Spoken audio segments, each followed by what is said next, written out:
अपना देश। अनदेखी अनजानी बातें, कम देखी कम जानी बातें, अनदेखी अनजानी बातें, कम देखी कम जानी बातें। कैसे लोग, कैसा वेश, कैसे लोग कैसा वेश। जाने, जाने अपना देश, जाने अपना देश। जनाब नमस्कार, आदाब, सलाम। जो पसंद आए उससे आपको हमारा प्यार भरा अभिवादन। आज इस विरासत के सफ़र में शुरुआत कर रही हूँ दिल्ली की एक शानदार इमारत से। विरासत में स्थापत्य कला में ये इमारत और ये तमाम प्रांगण यानी इलाका अपने आप में बेजोड़ है, मुझे बेहद पसंद है। तो अब हाथ कंगन को आरसी क्या और पढ़े लिखे को फारसी क्या। चलिए मेरे कैमरे का हाथ पकड़िए, चलें देखने एक शानदार विरासत। जाने अपना देश, जाने अपना देश।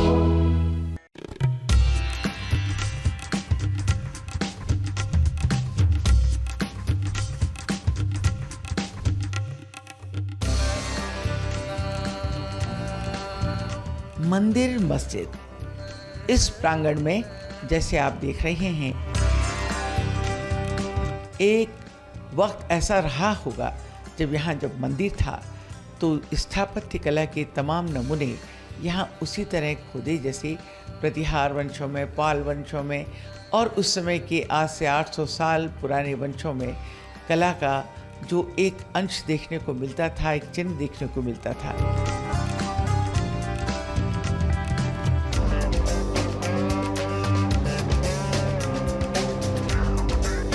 ये जो गोल गुंबद आप देख रहे हैं ये गारे चूने से बनी हुई इमारत है और आप इसकी जो मेहराबें हैं, उसकी जो आर्चेज हैं, उनको देखकर ये अंदाज़ लगा सकते हैं कि इस समय इसकी ये जो गहराई है, खुदाई है, जो नक्काशी है, ये सब कह रहे हैं कि ये राजपूत वंश के राजाओं के समय के मंदिरों के निर्माण कला में जो कारीगर प्रयोग में लाते थे वही कला है।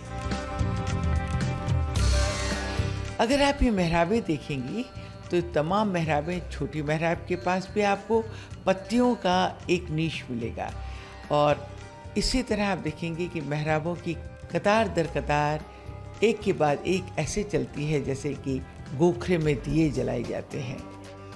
पत्थर में ये जो कटे हुए पत्तों की माला जैसी दिखाई दे रही है, जैसे किसी ने स्थापत्य कला के जरिए मंदिर में बंधनवार लगाई हो, वो भी ये जता रही है कि ये पत्थर का हिस्सा किसी हिंदू इमारत का हिस्सा रहा होगा। आप यहाँ पाएंगे कि जो पहला हिस्सा है वहाँ लाल पत्थर और स्लेटी रंग के पत्थरों का इस्तेमाल किया गया है, लेकिन पीछे की जहाँ मस्जिद है वहाँ सिर्फ चूना और गारा का इस्तेमाल किया गया है। इसी से लगता है कि सामने वाला हिस्सा जोड़ के बनाया गया है और पीछे वाला हिस्सा एक बारगी बना लिया गया होगा। एक बहुत बड़ा परिसर है ये। अगर आप एक कोने में खड़े होंगे तो आपको मालूम होगा कि आप एक तरफ मंदिर देख रहे हैं और फिर उससे ही चलते चलते कुछ कब्रें और कुछ चबूतरा सामने आता है और फिर एक बड़ी दीवार है जहां आपको मस्जिद मिलती है। एक शानदार कारीगरी का नमूना।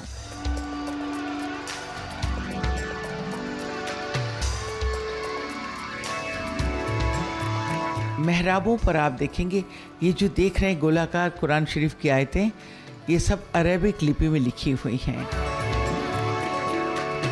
और ये इस बात का सबूत है, गवाही देती हैं कि ये इमारत बाकायदा इबादत गाह थी और यहाँ उस ज़माने से लेकर आज तक नमाज पढ़ी जाती है। इसी तरह आप ये देखेंगे कि मंदिर अब एक प्रवेश द्वार बन गया है, लेकिन मस्जिद में घुसने का रास्ता मंदिर से होकर है। ये सबसे खूबसूरत बात है।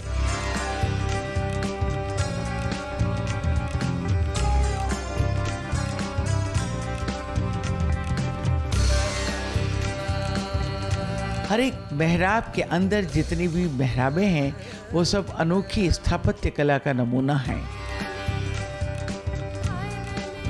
ये जो नीली टाइलें आप देख रहे हैं, ये टाइलें 11वीं, 12वीं, 13वीं, 14वीं शताब्दी में बराबर इस्लामी आर्किटेक्चर का हिस्सा रही। उस स्थापत्य कला में ग्लेज टाइल यानी पकाई हुई टाइलें, और वो भी नीले रंग की टाइलें बहुत ज़्यादा इस्तेमाल की जाती थी। वही गवाही, वही चिन्ह, वही एक अंश यहाँ भी दिखाई पड़ रहा है। ये जो मुख्य दरवाज़ा है, इसमें आपको अंदर का हिस्सा बाकायदा मंदिर दिखेगा। ये जो झरोका है, ये गवाक्ष हैं, ये मंदिर के हिस्सा हुआ करते थे और राजपूत कला शैली का एक अभिन्न अंश थे। इसको अगर आप देखेंगे तो बाकायदा पाएंगे कि जो कंगूरे हैं, जो उनके नीचे के कटाव हैं, वो सब के सब हिंदू स्थापत्य का नमूना है। पूरे परिसर में एक कुआं भी है, जो ये बताता है कि उस ज़माने में भी जल संरक्षण का यहाँ पर बहुत प्रचलन रहा होगा और तब भी लोग जल ही जीवन मानते होंगे। आखिर में तो यही कहा जा सकता है कि ये विरासत दिल्ली के मेहरौली आर्कियोलॉजिकल पार्क का एक शानदार हिस्सा है, जिस पर हम सबको नाज होना चाहिए।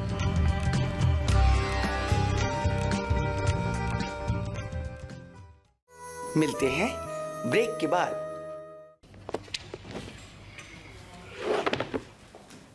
बोलो, क्या हुआ? Pickpocket. क्या गया? जेब में जो भी था सर, सब चला गया। अरे हाँ, तो जेब में था क्या क्या? घर की चाबी, वॉलेट। वॉलेट में पैसे कितने? 5-6 हज़ार। और टीवी। टीवी सकाळी सकाळी घेतली का? कोई नहीं मानेगा। टाटा स्काई मोबाइल, अब टीवी आपकी पॉकेट में। टाटा स्काई, फ्यूचर इज जिंगलाला। दिल्ली के इमारती इलाकों में, प्रांगणों में कुछ नाम ऐसे हैं जो सैकड़ों साल से अपनी गरिमा, अपनी विरासत को बचाए रखे हैं। एक ऐसा ही प्रांगण है हौज खास। बाहरी इलाके में तो इतना आधुनिक हो गया कि मेरा ख्याल है नए से नया मॉडल वहाँ जाना पसंद करता है, क्योंकि नए से नई फैशनेबल चीज़ें वहाँ बनती है। लेकिन जब अंदर आप हौज खास गाँव की तरफ जाएंगे, आप ऐसा मदरसा पाएंगे, ऐसा हौज खास पाएंगे जो अपने आप में एक ऐसा इतिहास छुपाए बैठी है, जिसे देखकर जानकर मन को बहुत गर्व होता है कि अरे ऐसी विरासत भी है जहाँ ज्ञान को सम्मान दिया गया, ऐसी विरासत भी है जहाँ गुणी लोगों को लाके बसाया गया, ऐसी विरासत भी है जहाँ का पानी सिर्फ और सिर्फ दूसरों के लिए इकट्ठा किया गया। आइए चलिए मेरे साथ हौज खास जो बना था आम आदमियों के लिए। जाने अपना देश, जाने अपना देश। भारत की राजधानी दिल्ली के दक्षिणी हिस्से में अब भी शान से खड़ा है ये प्राचीन हौज खास। कहते हैं कि दिल्ली को राजा, महाराजाओं, बादशाहों, सुल्तानों ने 7 बार अलग अलग हिस्सों में बसाया। आज का दिल्ली शहर इसका मिला जुला रूप है। हौज खास बादशाह अलाउद्दीन खिलजी द्वारा बसाई गई सीरी क्षेत्र वाली दिल्ली को पानी पहुंचाने के लिए बनाया गया। हौज खास सरोवर या तालाब था जिसे 1303 ईस्वी में बनाया गया।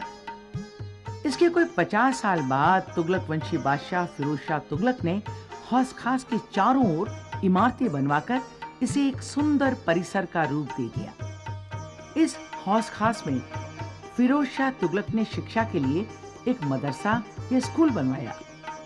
देखने में सीधे साधे दिखाई देने वाले इस मदरसे में उस जमाने के संस्कृत, फारसी और अरबी के विद्वानों द्वारा योग्य छात्रों को शिक्षा दी जाती थी।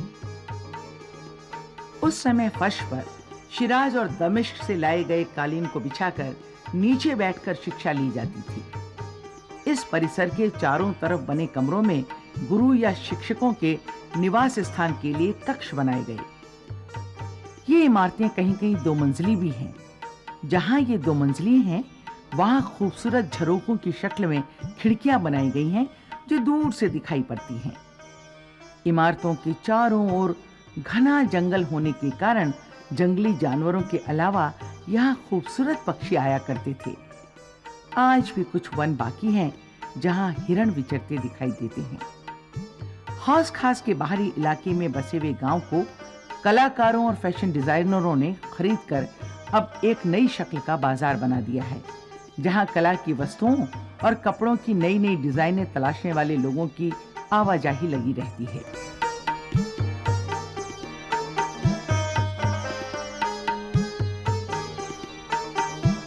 यह स्थान फिरोज शाह तुगलक को इतना पसंद आया था कि उसने तुगलकाबाद अपनी राजधानी बनाने के साथ साथ यहाँ हौस खास में अपने जीते जी अपने मरने के बाद वाला मकबरा बनवा लिया।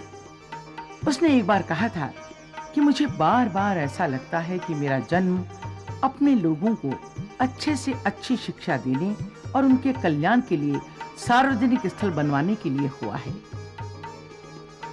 एक जमाने में इसी परिसर के चारों तरफ तरब अबद या संगीतज्ञों का मोहल्ला था, जहां दिन रात संगीत गूंजा करता था।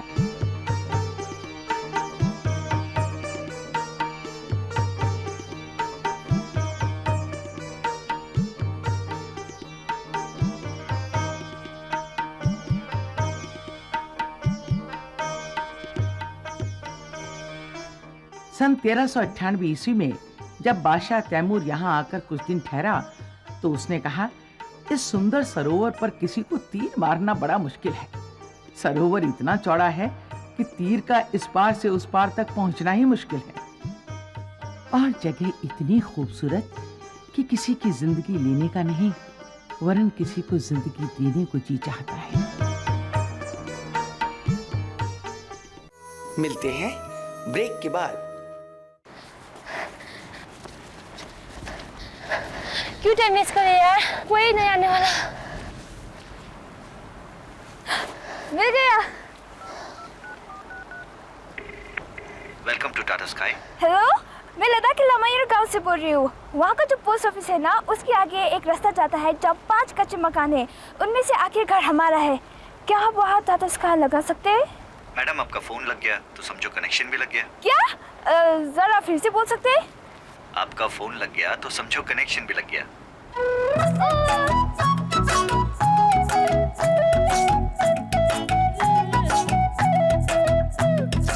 अब इंडिया के किसी भी कोने से फोन घुमाओ, टाटा स्काई लगाओ। टाटा स्काई, इसको लगा डाला तो लाइफ जिंगा लाला। आज विरासत के रंगों में एक नया रंग जोड़ रही हूँ, चित्रकला संगीत कला का एक साथ हुआ रूप। राग मालिका पेंटिंग्स के नाम से जानी गई चित्रकला की ये अद्भुत विधा आज आपके सामने लाती हूँ। संगीत मेरा प्रिय विषय है। मैंने सोचा इस बार मैं आपको ये दिखाऊं कि जो ये चित्र बने हैं सालों साल, इनके पीछे किन रागों की अवधारणा है। और जब मैं चित्र दिखाऊंगी तो आपको अलग अलग वाद्यों में वो राग का एक रूप भी सुनाऊंगी जिन रागों के लिए वो चित्र बनाए गए हैं। ये एक ऐसी कड़ी है जिसे मैं जारी रखना चाहती हूँ और मैं बहुत चाहूँगी कि आप सुनकर समझकर मुझे ज़रूर ख़त लिखें और बताएं कि चित्रकला की ये साधना संगीत के इस रूप में मिलकर कैसा गंगा जमुनी रंग लेकर एक अद्भुत संगम का रूप धारण कर रही है। जाने अपना देश, जाने अपना देश।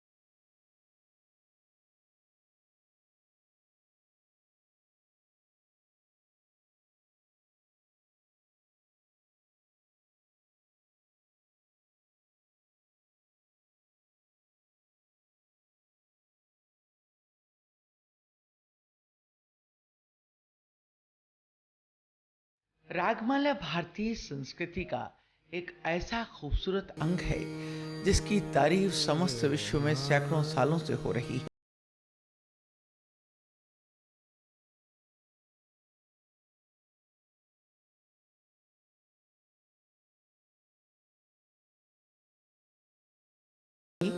छोटी साइज की जो हमारी कलाकारी है पेंटिंग्स में, उन्होंने एक अलग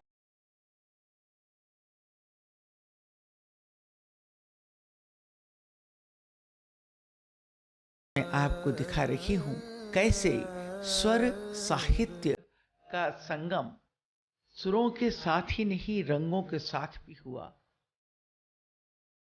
चित्रकारों ने सैकड़ों साल पहले एक ऐसी विधा, एक ऐसी कला रच डाली जो आज भी मन को उतनी ही खूबसूरत, शांति और खूबसूरती से तरोताजा कर देती है। राग यानी स्वरों का वो समूह जो आपके मन का रंजन करे। भरत के नाट्य शास्त्र में भी यही लिखा, कालिदास ने अपने रघुवंश भी लिखा। यही बात बार बार खेमकरण के संगीत प्रकाश में दोहराई गई कि राग स्वरों का वो समूह है जो मन को आपके साथ, मेलोडी के साथ एक ऐसी रंजना देता है कि आपको लगता है कि आप संगीत के सागर में डुबकियां लगा रहे हैं। 7 स्वर सारे गामा पाधा निसा, और इन्हीं को अलग अलग समूहों में जब आप संयोजित करते हैं तो क्या बनती है? राग। हमारे यहाँ 6 राग हैं और 36 रागिनियां। देखने वालों, मैं आपको दिखा रही हूं मौसम के अनुसार की राग शी की रागिनी मेघमल्हार, उस्ताद राशिद खान।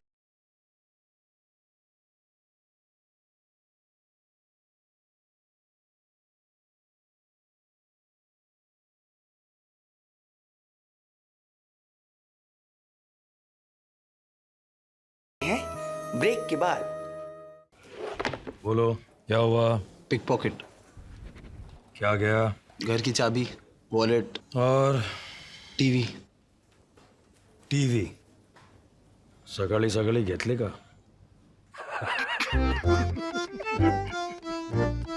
कोई नहीं मानेगा। टाटा स्काई मोबाइल, अब टीवी आपकी पॉकेट में। टाटा स्काई, फ्यूचर इज जिंगलाला। और अब मैं आपसे एक रिक्वेस्ट करने जा रही हूँ, एक प्रार्थना करने जा रही हूँ। प्रार्थना ये है कि भाई ख़त लिखना मत भूला कीजिए। ये जो ख़त आप लिखते हैं इससे मुझे बहुत बहुत मानसिक बल मिलता है अपना काम जारी रखने का। मुझे लगता है कि आपको सब कुछ बहुत पसंद आ रहा है और आपसे बात करके मुझे अच्छा लगता है। इसलिए ख़त ज़रूर लिखिए और ये बताइए कि आपको इस प्रोग्राम में क्या क्या अच्छा लगा। ऐसा करने से प्रोग्राम आगे जारी रहता है।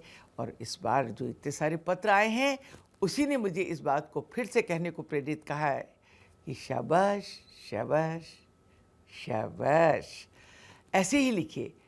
इस बार जो हमने पिछली बार प्रश्न पूछा था उसका उत्तर पहले बताती हूँ। पिछली बार हमने आपसे पूछा था बौद्ध गुफाएं जूनागढ़ गुजरात की किस मस्जिद के पास बनी हुई हैं? सही जवाब है बौद्ध गुफाएं जूनागढ़ गुजरात की जानी मस्जिद के पास बनी हुई हैं। और जीतने वाले का नाम है नीलोफर खान, हैदरपुरा, श्रीनगर, जम्मू कश्मीर। और इस बार चूंकि ढेर सारे पत्र आपने हमें लिखे और हम खुशी से गदगद हो गए तो हमने भी सोचा हम भी ढेर सारे इनाम देंगे। रैंडम पिकिंग के आधार पे, यानी अचानक उठाए गए पत्रों के आधार पर इस बार हमने 5 इनाम दिए हैं, यानी 5,000 रुपये की विरासती चेक 5 अलग अलग लोगों को गए हैं। ये है आज का नया प्रश्न। प्रोग्राम में दिखाई गई राग मालिका किस राग पर आधारित थी? हरब आप हमें जल्दी जल्दी जवाब भेजिए, जल्दी जल्दी ख़त लिखिए। हम चाहते हैं आप हमसे फ़ौरन संपर्क करें और आपके संपर्क के ही ज़रिए हम इस प्रोग्राम को आगे चलाएंगे। इसलिए जाने से पहले फिर कहती हूँ, लिख रहे हो ना, SMS कर रहे हो ना, सच बोल रहे हो ना? मैं भी आपसे सच में कहती हूँ धन्यवाद, नमस्कार। हमारा पता सुन लीजिए। जानी अपना देश, C 511A, सुशांत लोक, फेज 1 गुड़गांव 122002, हरियाणा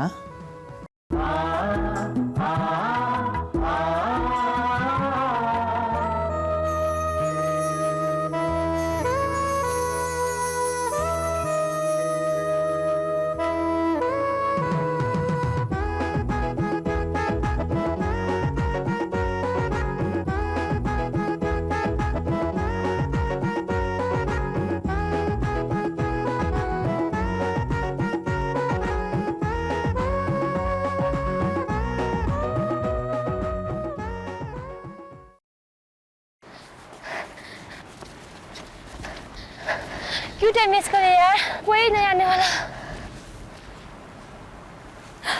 मिल गया। Welcome to Tata Sky. Hello, मैं लद्दाख के लामायर गांव से बोल रही हूँ। वहाँ का जो पोस्ट ऑफिस है ना, उसके आगे एक रास्ता जाता है जहाँ 5 कच्चे मकान हैं। उनमें से आखिर घर हमारा है। क्या आप वहाँ टाटा स्काई लगा सकते हैं? मैडम आपका फोन लग गया तो समझो कनेक्शन भी लग गया। क्या? जरा फिर से बोल सकते हैं? आपका फोन लग गया तो समझो कनेक्शन भी लग गया।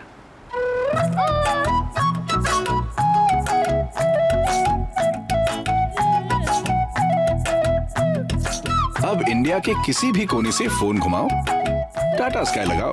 टाटा स्काई, इसको लगा डाला तो लाइफ जिंगा लाला। भगवती इंद्र नारायण फाउंडेशन प्रस्तुत करता है जागरूक भारत स्वच्छ भारत।